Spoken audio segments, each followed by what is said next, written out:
Bienvenue à nos enseignements centrés sur la parole de Dieu. Le thème d'aujourd'hui est intitulé « La société dominée par le consumérisme ». Ça veut dire que nous vivons une période prédite par la Bible où les hommes seront dominés par ce qu'on appelle consumérisme. Qu'est-ce que c'est le consumérisme? Par définition, on définit le consumérisme par un mode de vie axé sur la consommation et caractérisé par une tendance à acheter systématiquement de nouveaux biens. Ça veut dire que c'est une société qui est dominée par l'envie de posséder et de toujours posséder et encore posséder. Cela a été prédit dans différents passages de la Bible. Et c'est ce que nous vivons aujourd'hui. Et ce n'est pas sans conséquences dans la vie des hommes. Vous savez, en lisant les prédictions de la Bible sur les différentes civilisations qui allaient dominer le monde jusqu'à l'avènement du royaume de Jésus-Christ, que la Bible appelle millénium de notre Seigneur Jésus-Christ, ça veut dire 1000 ans de paix sur cette terre, lorsque Jésus reviendra pour régner. C'est étonnant parce que lorsque Israël est sorti d'Égypte, avant d'entrer dans la terre promise, Dieu avait averti son peuple sur les pratiques condamnables qui faisaient partie de la vie des peuplades de Canaan, c'est-à-dire la terre qu'Israël allait hériter. Et parmi les pratiques abominables aux yeux de Dieu de ces peuples, il y avait la divination.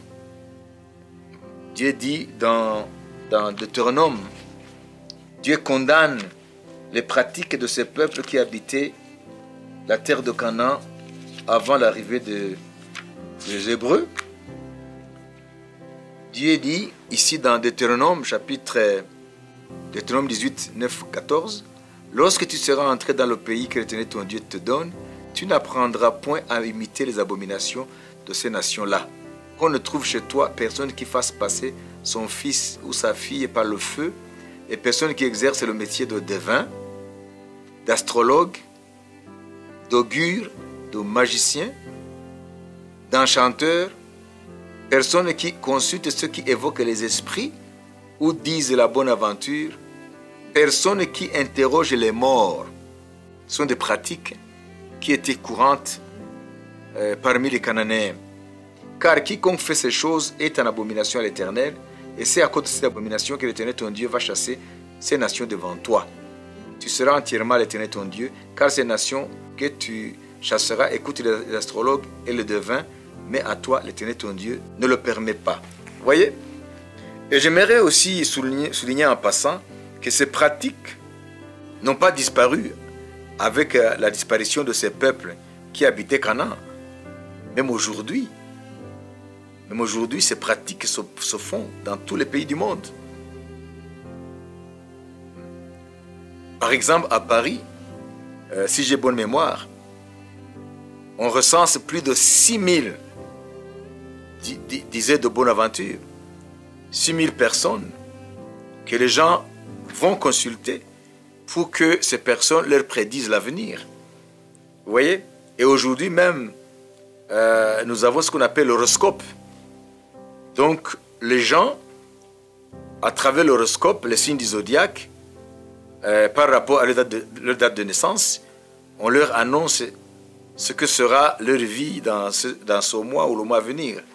Donc, vous voyez que ces pratiques n'ont pas disparu.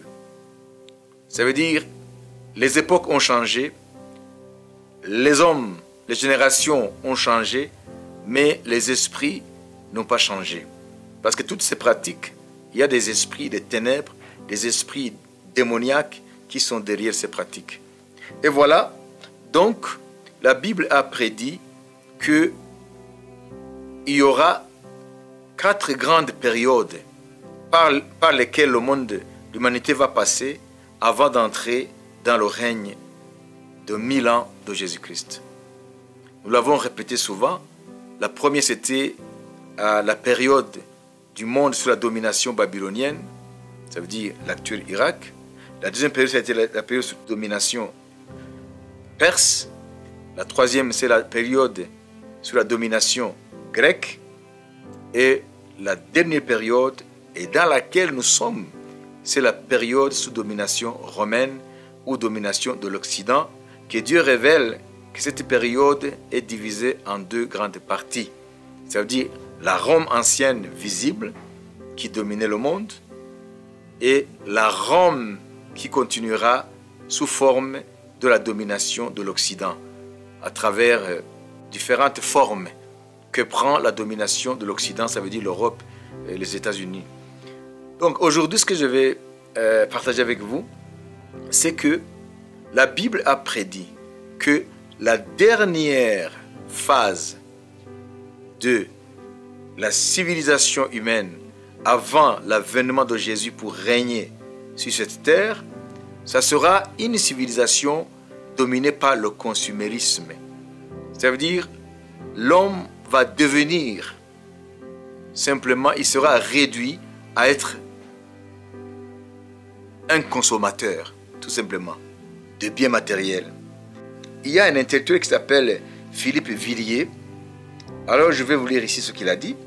Il a dit: nous assistons à l'émergence du consumérisme qui crée un homme nouveau que lui a qualifié Homo sapiens. Vous savez, Homo sapiens, c'est nous les hommes. Ça veut dire l'homme sage, ayant la sagesse.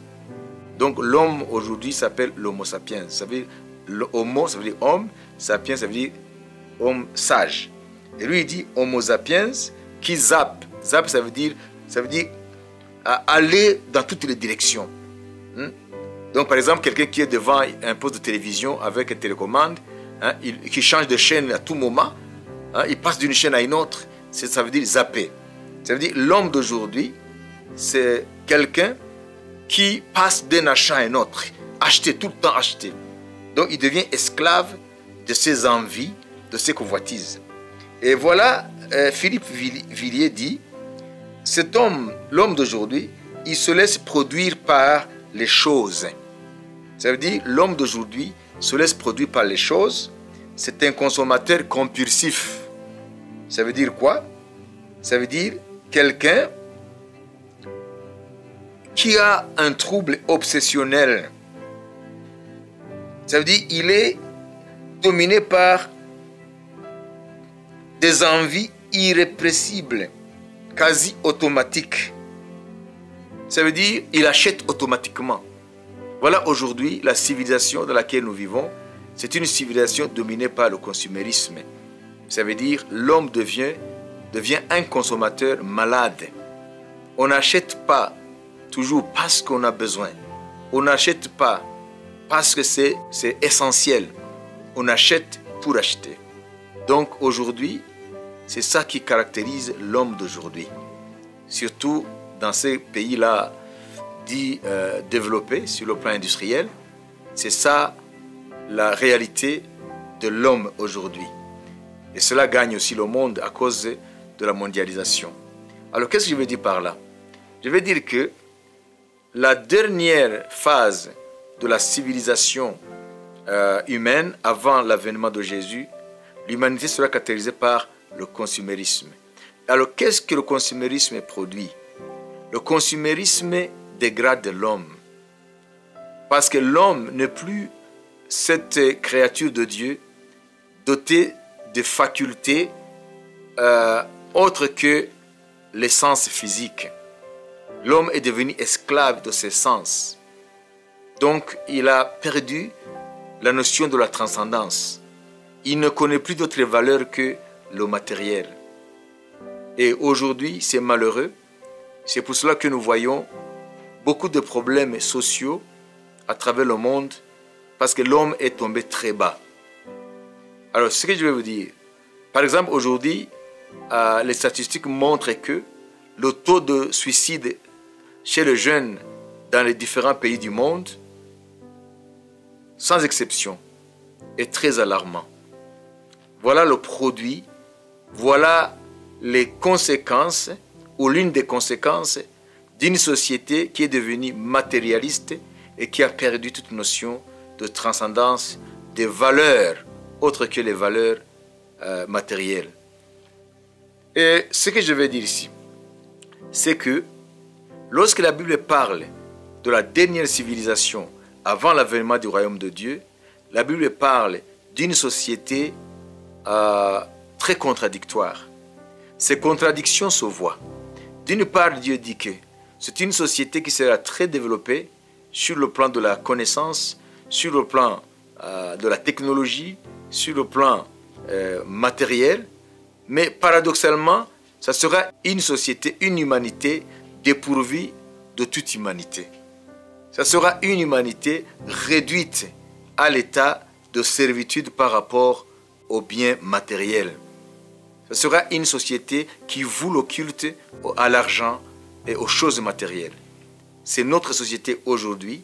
Et ce qui est très important, c'est que ce n'est pas seulement l'Esprit de Dieu, à travers la Bible, qui a prédit cela, mais aussi les esprits des ténèbres. Vous voyez ici, Dieu a dit qu'il n'y a pas seulement lui qui prédit l'avenir, qu'il y a aussi d'autres sources qui peuvent être consultées pour savoir ce qui passera dans un avenir plus ou moins lointain.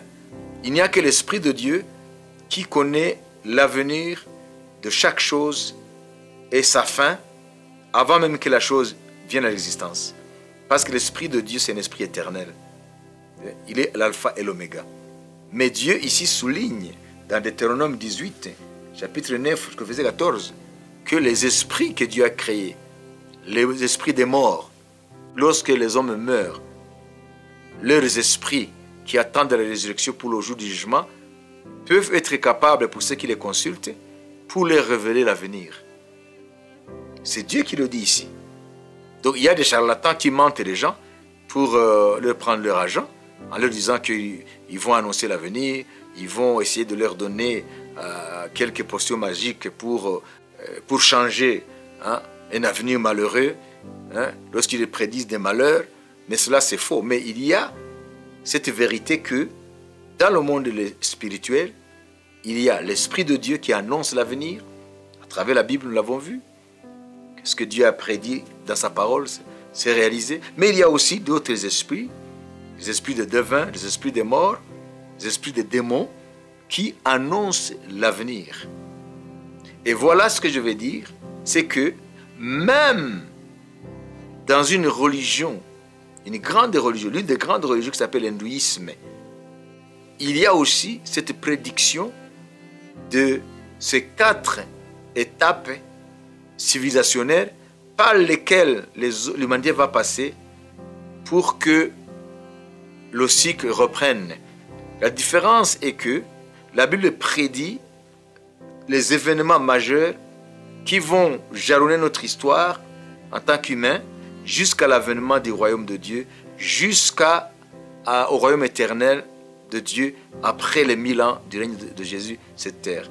Mais l'hindouisme, lui, les esprits, à travers cet hindouisme-là, ont annoncé 4 étapes par lesquelles l'humanité va passer pour recommencer le cycle.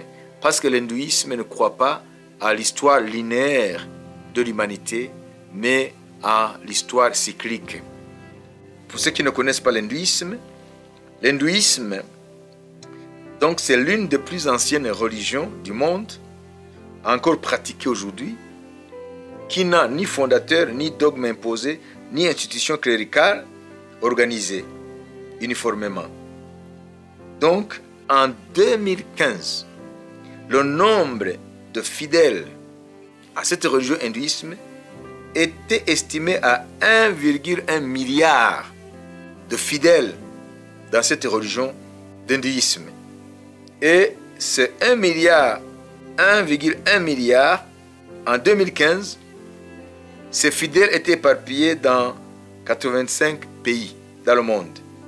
Donc l'hindouisme actuellement c'est la troisième religion la plus pratiquée dans le monde après le christianisme et l'islam. Donc l'hindouisme est issu du sous-continent indien. Donc aujourd'hui, vous voyez que l'hindouisme a beaucoup d'adeptes. Alors ce que je vais dire, je vais vous parler de ce que l'hindouisme avait annoncé par rapport aux 4 étapes par lesquelles l'humanité doit passer avant de recommencer le cycle.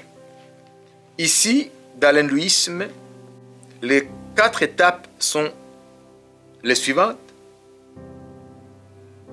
Il y a d'abord l'âge, ce qu'on appelle le Kali Yuga, ça veut dire âge de fer. Le Kali Yuga, c'est l'âge de fer.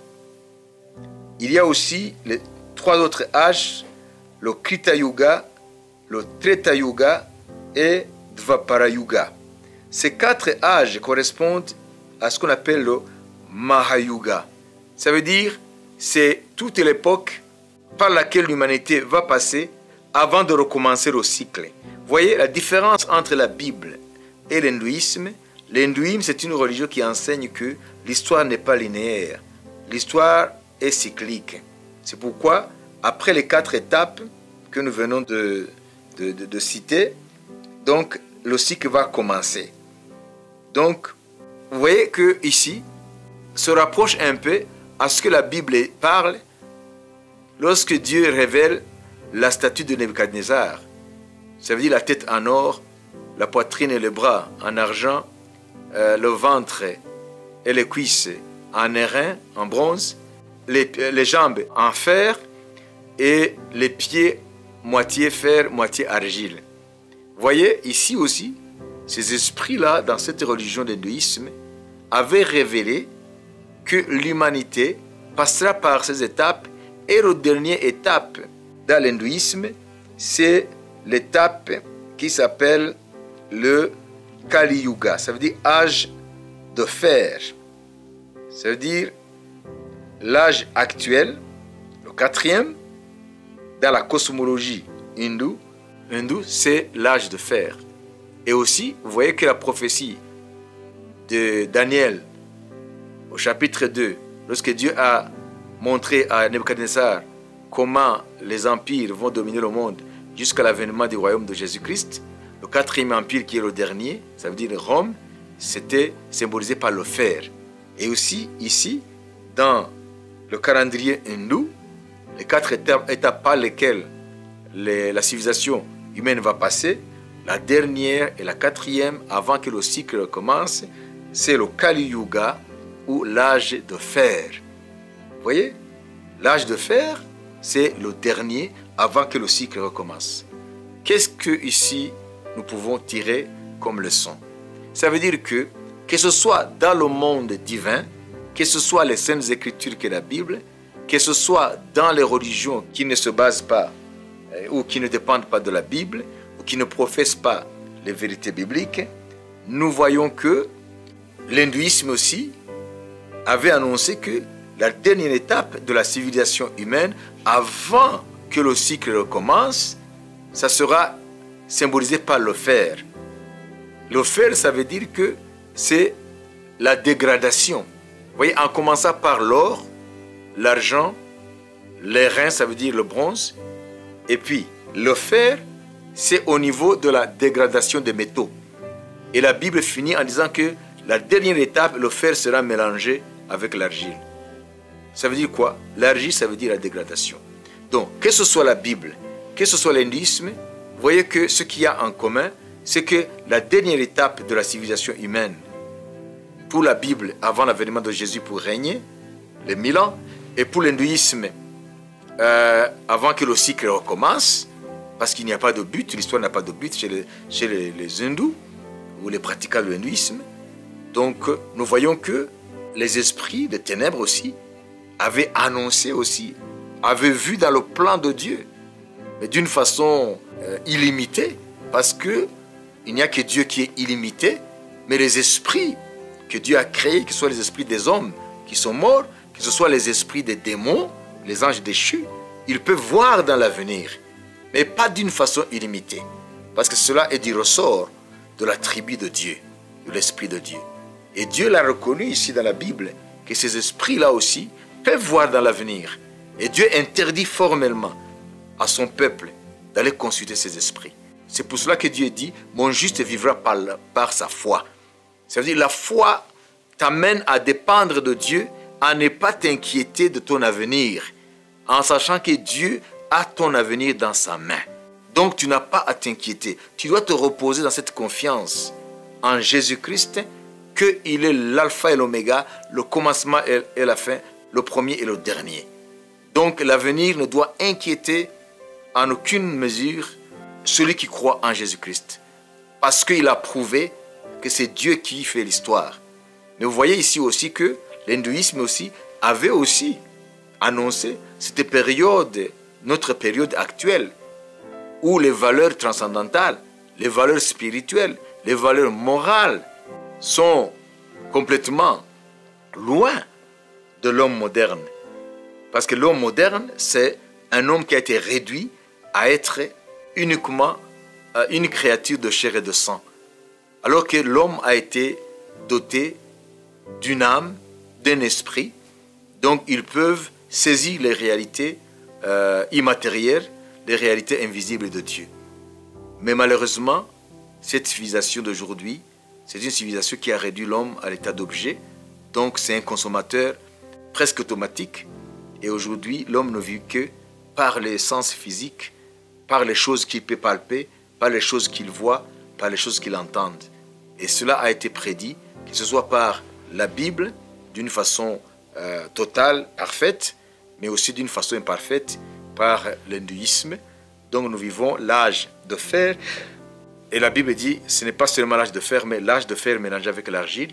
Ça veut dire, d'une part, le monde a progressé sur le plan matériel, technologique. Vous savez que dans Daniel 12, chapitre 12, verset 4, 3, 4, là, Dieu dit que dans les derniers jours, la connaissance augmentera. Ça veut dire que l'homme connaîtra beaucoup de choses, mais malgré cela, il va tomber très bas par rapport aux choses de Dieu, aux choses spirituelles, aux choses transcendantales. Voilà pourquoi aujourd'hui, en regardant l'état actuel du monde, l'homme est devenu esclave de ses sens. Et je terminerai en vous disant que, vous voyez que ce soit Dieu, que ce soit les esprits des ténèbres, vous savez que les deux prédictions, que ce soit de Dieu à travers la Bible, que ce soit les esprits des ténèbres, concourent ou se joignent sur le fait que la civilisation des derniers temps sera une civilisation matérialiste, où Dieu ne sera pas adoré, où les choses célestes seront loin de la préoccupation des hommes, où l'homme ne vivra que par ses sens. Et Satan va travailler pour donner à l'homme tout ce qui peut nourrir ses sens. Ça veut dire les choses matérielles. C'est pour cela que je vous ai parlé de l'hindouisme, pas pour professer cette foi-là, parce que moi je ne crois pas.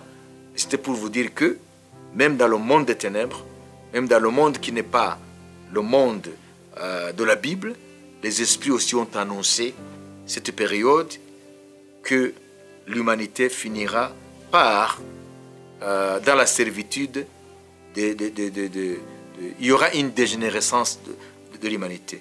Ça veut dire que l'humanité va dégénérer. L'homme va tomber très bas de l'être spirituel, moral qu'il est, comme Dieu l'a créé, va tomber très bas et devenir un être purement matériel, comme s'il était un conglomérat de molécules matérielles physiques.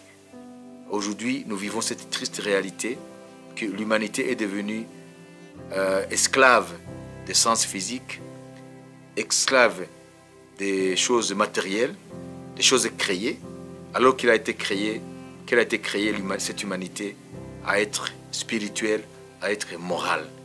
Alors ne nous étonnons pas si nous voyons aujourd'hui toutes sortes de dégradations morales à travers la planète, toutes sortes d'immoralités. Donc notre société est devenue amorale, ça veut dire sans aucune morale. parce que l'homme est tombé très bas, comme la Bible l'avait prédit, comme même cette religion hindouiste l'avait prédit.